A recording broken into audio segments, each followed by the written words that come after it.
Jindal groups లోపలికి విజయ్ అడుగు పెట్టగానే ఏవో వింత సౌండ్స్ వినిపించాయి. ఓ గాడ్, వీళ్ళిద్దరూ లోపలికి వెళ్ళి ఏం చేస్తున్నారు?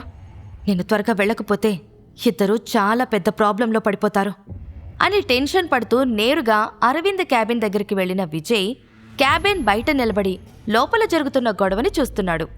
సరిగ్గా అప్పుడే అరవింద్ తన చేతిలో ఉన్న గ్లాస్ని బలంగా నేలకేసి కొట్టి, నా లైఫ్లో నీలాంటి వాళ్ళని చాలా మందిని చూశాను. నాకు కోపం తెప్పించకుండా మర్యాదగా ఇక్కడి నుంచి వెళ్ళిపో, లేదంటే ఈ గ్లాసులానే నీ తలకాయ కూడా పగులుతోంది అని సీరియస్గా నిఖిల్కి వార్నింగ్ ఇచ్చాడు. ఇలా మాట్లాడడానికి నీకు సిగ్గుగా లేదా అరవింద్? నువ్వు బెదిరిస్తే బెదిరిపోతాననుకుంటున్నావా? ఇక్కడున్నది గాయత్రీదేవి మనవడు. నీ తాటాకు చప్పుళ్ళకి నేను భయపడ్ను. మర్యాదగా నా డబ్బు నాకివ్వు, లేదంటే నేనేంటో చూపిస్తాను అని అంతే సీరియస్గా నిఖిల్ కూడా వార్నింగ్ ఇచ్చాడు. అతడి మాటలకి అరవింద్ గట్టిగా నవ్వుతూ గుండెల నిండా సిగరెట్టు పొగ పీల్చుకున్నాడు. ఆ క్యాబిన్లో ఉన్న అరవింద్ మనుషులు కూడా అతళ్లానే నవ్వుతున్నారు. నిఖిల్ ఓవరాక్షన్ను చూస్తున్న విజయ్, అసలు ఏంటి వీడు పెద్ద హీరో అనుకుంటున్నాడా, లేదంటే ఇది వీళ్ళ నానమ్మ క్యాబిన్ అనుకుంటున్నాడా? ఏదైనా తేడా జరిగితే ఇద్దరికి చుక్కలు చూపిస్తారు. ఆడపిల్ల ఉందన్న టెన్షన్ లేకుండా రెచ్చిపోతున్నాడు అని అనుకుంటూ లోపల జరుగుతున్నది జాగ్రత్తగా గమనిస్తున్నాడు. సరిగ్గా అప్పుడే అరవింద్ రియాక్ట్ అవుతూ, నా గురించి నీకు పూర్తిగా తెలియక ఇలా మాట్లాడుతున్నావు నిఖిల్. డబ్బుల మీద ఆశతో ప్రాణాలు పోగొట్టుకోకు. నా మనసు మారకముందే ఇక్కడి నుండి వెళ్ళిపో అని అతడి ముఖం మీద సిగరెట్టు పొగ ఊదుతూ మరో ఛాన్స్ ఇచ్చాడు. నిఖిల్ వెనక్కి తగ్గాలి అనుకోవడం లేదు. అందుకే ఒక్క అడుగు ముందుకు వేసి, లేకపోతే ఏం చేస్తావురా? నన్ను చంపేస్తావా? నా ఒంటి మీద చెయ్యేస్తే మా నానమ్మ ఏం చేస్తుందో తెలుసా అని గొడవకి దిగాడు. రేయ్, నాకు కోపం తెప్పించొద్దు అంటున్నానా అంటూ నిఖిల్కి వార్నింగ్ ఇస్తున్న అరవింద్కి ఎదురుగా వెళ్లి నిలబడింది రియా. ఇప్పటి వరకు అరవింద్ మాటలకి పెద్దగా రియాక్ట్ అవ్వలేదు గాని అతడి యాటిట్యూడ్ మరీ దారుణంగా ఉండడంతో తట్టుకోలేక, చూడు అరవింద్, ఇప్పుడు నువ్వు డబ్బులు తిరిగి ఇవ్వకపోతే నువ్వు చేస్తున్న మోసాల గురించి పోలీసులకి చెప్పి నీ కంపెనీ క్లోజ్ అయ్యేలా చేస్తాను, మైండెడ్ అని వార్నింగ్ ఇచ్చింది రియా. వచ్చిందండి వయ్యారి. నా కంపెనీని క్లోజ్ చేసేంత ధైర్యం పోలీసులకే కాదు, ఆ దేవుడికి కూడా లేదు. చల్ హట్ అని కసురుకున్నాడు అరవింద్. రియా అతడి మాటలకి కార్నర్ స్మైల్ ఇచ్చి, దేవుడికి ఆ ధైర్యం లేకపోవచ్చు అరవింద్, కానీ నువ్వు ఎవరి అండ చూసుకుని ఈ కంపెనీని రన్ చేస్తున్నావో వాళ్లతోనే, ఐ మీన్ జగదీష్ గారితో ఈ కంపెనీని క్లోజ్ చేయిస్తాను అని పొగరుగా చెప్పింది. జగదీష్ గారి పేరు వినగానే అరవింద్ కాళ్ల కింద భూమి అదిరిపడింది. భయం వల్ల పెరిగిపోతున్న తన గుండె వేగాన్ని అదుపు చేసుకుంటూ, నీకు జగదీష్ గారు ఎలా తెలుసు అని వణుకుతున్న కంఠంతో అడిగాడు. బయట నిలబడి రియా మాటలు వింటున్న విజయ్ కూడా షాక్ అయ్యాడు. అతడికి జగదీష్ గురించి బాగా తెలుసు. రియాకి జగదీష్ గారు ఎలా తెలుసు? నిజంగా తెలుసా, లేకపోతే అరవింద్ని భయపెట్టడానికి ఇలా చెప్తుందా అని మనసులో అనుకుంటూ ఆమె వైపే చూస్తున్నాడు విజయ్. రియాకి విఐపీస్తో కనెక్షన్స్ ఉంటాయని నిఖిల్ కూడా ఊహించలేదు. మేబీ నానమ్మకి ఈ విషయాల గురించి తెలుసు అనుకుంటా, అందుకే నాకు రియాకి పెళ్లి చేయాలి అనుకుంటుంది అని మనసులో అనుకుంటూ ఆమె వైపు ప్రేమగా చూశాడు నిఖిల్. నాకు జగదీష్ అంకుల్ ఎలా తెలుసు అన్నది ఇప్పుడు ముఖ్యం కాదు అరవింద్. నీ వల్ల మా ఫ్యామిలీ ఫ్రెండ్స్ ఇబ్బంది పడుతున్నారు అని ఆయనకు తెలిస్తే ఖచ్చితంగా నువ్వు ప్రాబ్లమ్స్లో పడతావు. విషయం అక్కడి వరకు తెచ్చుకోకు అని వార్నింగ్ ఇచ్చింది రియా. అరవింద్ ఆలోచనల్లో పడ్డాడు. ఇప్పుడు జగదీష్కి ఎదురు తిరిగితే తన కంపెనీ కొలాప్స్ అయిపోతుంది కాబట్టి గాఢంగా ఒక నిట్టూర్పు తీసుకుని, సరే మీకివ్వాల్సిన 2 కోట్లు ఇచ్చేస్తాను, కానీ నాకు కొంచెం టైం కావాలి. ఇప్పటికిప్పుడు 2 కోట్లు అరేంజ్ చేయాలంటే చాలా కష్టం అని చెప్పాడు అరవింద్. నువ్వు ఇవ్వాల్సింది 2 కోట్లు కాదు అరవింద్.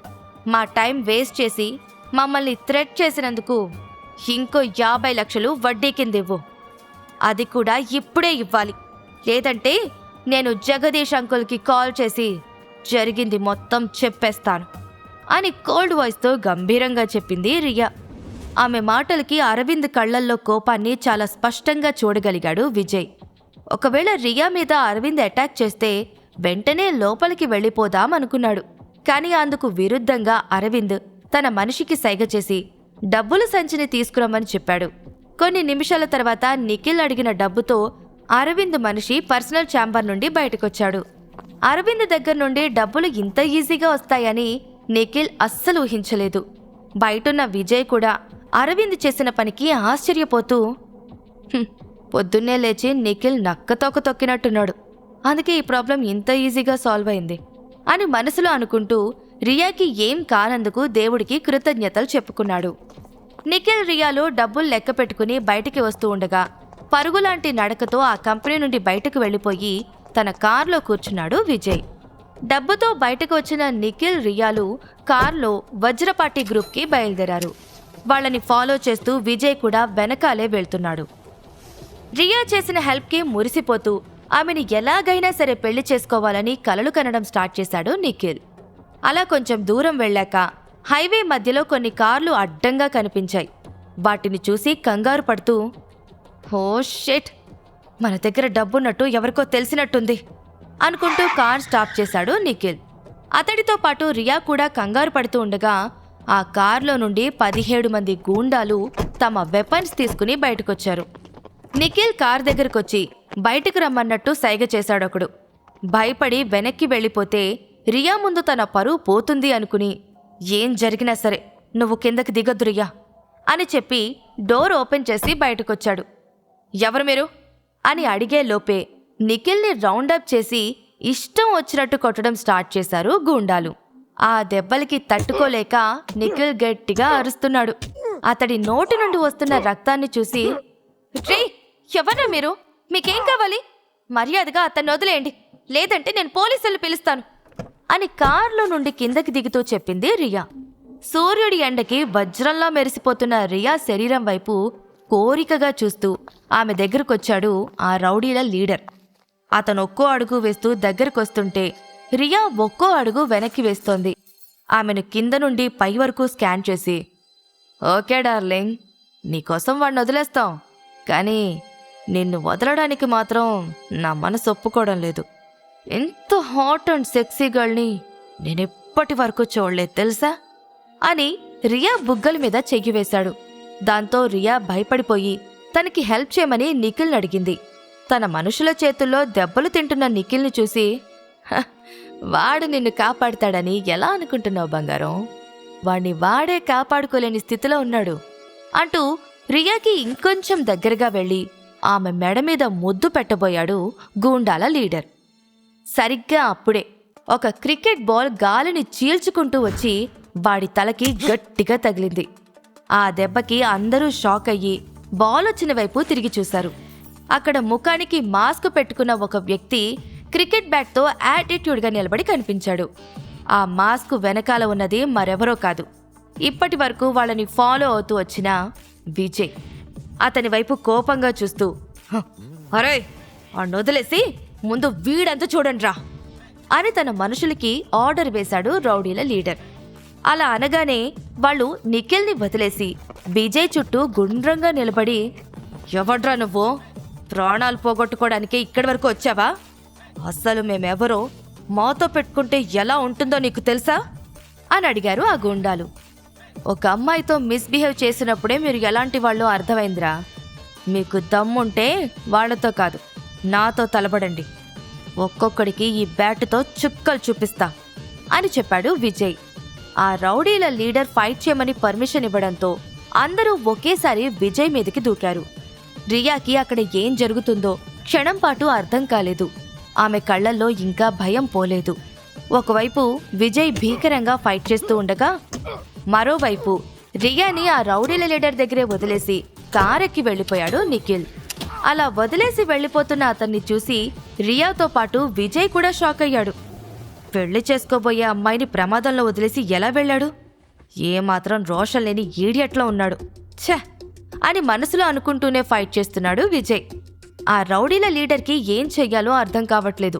వెంటనే కొంతమంది గూండాలను దగ్గరికి పిలిచి, మనకి కావాల్సింది ఈ మాస్క్ వేసుకున్నవాడు కాదు, మన టార్గెట్ నిఖిల్, అందుకే వెళ్ళి వాడిని పట్టుకోండి, క్యూట్గా హాట్గా ఉన్న ఈ డార్లింగ్ సంగతి నేను చూసుకుంటాను అని రియా భయాన్ని పెంచేస్తూ అన్నాడు. ఈలోపు విజయ్కి ఒక ఐరన్ రాడ్ దొరకడంతో దానితో గూండాల తాట తీస్తూ పిచ్చ కొట్టుడు కొట్టేస్తున్నాడు. మరోవైపు రియా ఆ రౌడీల లీడర్ దగ్గర నుండి తనని తాను కాపాడుకోవడానికి శతవిధాలుగా ప్రయత్నిస్తోంది. నిఖిల్ మీద ఉన్న కోపాన్ని పిడికిల్లోకి తెచ్చుకుని లీడర్ కడుపులో బలంగా గుద్ది అతడు వెనక్కి పడిపోవడంతో అక్కడి నుండి పారిపోవాలి అనుకుంది. ఈలోపు ఆమె కాలు పట్టేసుకుని కింద పడేశాడు గూండాల లీడర్. ఎక్కడికి వెళ్ళిపోతావు డార్లింగ్, నా దగ్గరికి రా అని దెబ్బ తగిలిన చోట రుద్దుకుంటూ కొంటెగా అన్నాడు. ప్లీజ్ నన్ను వదిలే అంటూ అక్కడున్న ఒక రాయిని చేతిలోకి తీసుకుని, రేయ్ దగ్గరికి రాకు, నా దగ్గరకొస్తే నిన్ను చంపేస్తాను అని బెదిరించింది రియా. ఆమె మాటలకు నవ్వుతూ, అది నీ వల్ల కాదు బంగారం అంటూ తన జేబులో నుండి ఒక కత్తి బయటికి తీసి రియా కాల్లో బలంగా గుచ్చేశాడు గూండాల లీడర్. కత్తి బలంగా గుచ్చుకోవడంతో చేతిలో ఉన్న రాయి వదిలేసి రియా గట్టిగా అరిచింది. ఆ అరుపుకి తన వేగాన్ని పెంచి 2 నిమిషాల్లో అందర్నీ స్పృహ తప్పేలా కొట్టి రియా దగ్గరికి వేగంగా పరిగెత్తుకుంటూ వచ్చేశాడు విజయ్. రేయ్ ఈడియట్, నీ ప్రతాపాన్ని ఒక అమ్మాయి మీద చూపిస్తావా? రారా, నా ప్రతాపం నీకు చూపిస్తా అంటూ గూండా లీడర్ కాలర్ పట్టుకున్నాడు విజయ్. చూడు హీరో, నువ్వెవరో నాకు తెలీదు. అనవసరంగా నా దారికి అడ్డొచ్చి నీ జీవితాన్ని నాశనం చేసుకోకు అని వార్నింగ్ ఇచ్చాడు లీడర్. ఆ మాటకి విజయ్కి కోపం రావడంతో అతడి గుండెల మీద బలంగా గుద్దాడు. ఆ దెబ్బకి దూరంగా వెళ్లి కింద పడ్డాడు లీడర్. నోట్లో నుండి బయటకొస్తున్న రక్తాన్ని చూసుకుని విజయ్తో తలబడితే తన ప్రాణాలు పోతాయి అని ఫిక్స్ అయిపోయి అక్కడి నుండి పారిపోయాడు. విజయ్ వెంటనే రియా దగ్గరికి వెళ్లి ఆమె కాలివైపు కంగారు పడుతూ చూశాడు. ధారగా పోతున్న రక్తాన్ని చూసి ఆమెను పైకి లేపాడు. కానీ రియా నిలబడలేకపోతోంది. దాంతో ఆమెను ఒక చోట కూర్చోబెట్టి ఫస్ట్ ఎయిడ్ చేయడానికి ఏమైనా దొరుకుతుందేమో చూస్తున్నాడు. రియా మాత్రం అతడి మాస్క్ వైపు పరీక్షగా చూస్తూ, ఎవరు నువ్వు? నన్ను కాపాడ్డానికి ఎందుకొచ్చావు? నేనెవరో నీకు తెలుసా అని విజయ్ మాస్క్ని తాకడానికి ప్రయత్నించింది. విజయ్ వెంటనే వెనక్కి జరిగి, మాస్క్ని తీయొద్దు అని కళ్లతోనే చెప్పి ఆమె కాలుని జాగ్రత్తగా చూశాడు. విజయ్ చెయ్యి కాలు మీద పడగానే రియా గుండెల్లో ఏదో అలజడి మొదలైంది. ఆ ఫీలింగ్ని ఏమంటారో తెలియక, నన్ను కాపాడినందుకు థ్యాంక్స్, కానీ నువ్వెవరో చెప్పొచ్చు కదా, నీ గురించి నేనెవరికీ చెప్పను అని మళ్ళీ అడిగింది. ఇప్పుడు నేనెవరో తెలుసుకోవడం ముఖ్యం కాదు, మీకు చాలా రక్తం పోతుంది, వెంటనే ఫస్ట్ ఎయిడ్ చేసి హాస్పిటల్కి తీసుకెళ్ళాలి అంటూ రియా మెడలో ఉన్న స్కార్ఫ్ని తీసి ఆమె కాలికి కట్టాడు విజయ్. అప్పుడు కొంచెం రక్తస్రావం ఆగింది. కానీ ఇంకా నొప్పిగా ఉండడం వల్ల పైకి లేవలేకపోతోంది రియా. విజయ్ వెంటనే తన మొబైల్ బయటికి తీసి అంబులెన్స్కి కాల్ చేస్తూ, నువ్వు భయపడాల్సిన అవసరం లేదు, గాయమయ్యింది కాలికి కాబట్టి నీ ప్రాణాలకే ప్రమాదం లేదు, కొంచెం ధైర్యంగా ఉండు, సరిపోతుంది అని చెప్పాడు. అతడి మాటలకి ఫిదా అవ్వుతూ, నువ్వెవరో తెలుసుకోవాలి, నాకు నేను చూడాలనుంది అంటూ అతడి భుజం మీద చెయ్యి వేసి మరో చేత్తో విజయ్ ముఖానికి ఉన్న మాస్క్ని తీయడానికి ప్రయత్నించింది రియా. ఆ మాస్క్ వెనకాల ఉన్నది విజయ్ అని రియాకి తెలుస్తుందా? రియా నిఖిల్ మీద దాడి చేయడానికి వచ్చిన గూండాలెవరు? నిఖిల్ మీద కోపంతో రియా ఏం చేయబోతుంది? ఈ ప్రశ్నలకు సమాధానాలు తెలుసుకోవాలంటే నెక్స్ట్ ఎపిసోడ్ వినాల్సిందే. క్రింద ఇచ్చిన లింక్ ని క్లిక్ చేసి పాకెట్ ఎఫ్ఎం యాప్ ని ఇన్స్టాల్ చేసుకోండి. Stay tune to pocket FM.